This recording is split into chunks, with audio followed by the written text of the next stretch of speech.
no, Victor, there's a raging debate about what kind of democratic socialist Zohran Mamdani is. Is he at his heart a Marxist? Is he a third worldist, as some have posited? Is he merely a sort of social democrat of the type you might find in Norway? If you ask Bernie Sanders, that's how he explains social democracy and democratic socialism. So who is Zohran Mamdani from your perspective? Well, I think you had it the first two times. He is a socialist. To get power, all socialists say they're democratic socialists at one point. Otherwise, they would never be elected. They would just have to have a communist revolution. So they always usually come in legitimately. Fidel Castro did, Chavez did, Maduro did. The Bolsheviks seized power, but and they said they were going to have elections. They never did. And then the other thing is,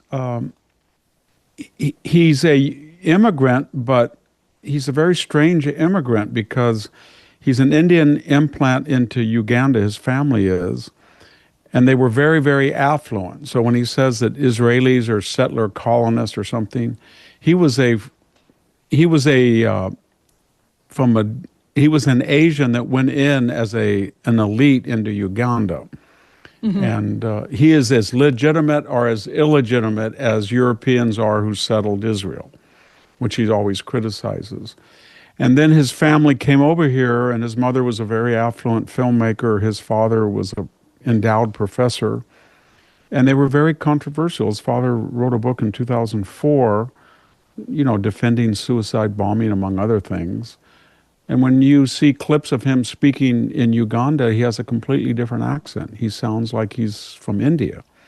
When he mentions Eugene Debs, I mean, of all the people that think that you've been elected, why wouldn't you mention Lincoln or JFK? Mm-hmm. Eugene Debs was a hardcore socialist in the Depression era. He ran, I think, for president 4 times and failed every time. Third-party candidate. So he's not a model of success. He never was, I guess you'd never say he led a national movement.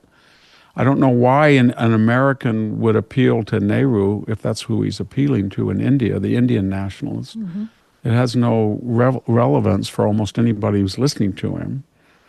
So I think what we're seeing is somebody who worked for his mother, who was pampered, very affluent, came to the United States, and under the protocols of DEI or whatever, he felt that it was very advantageous to play that side of the binary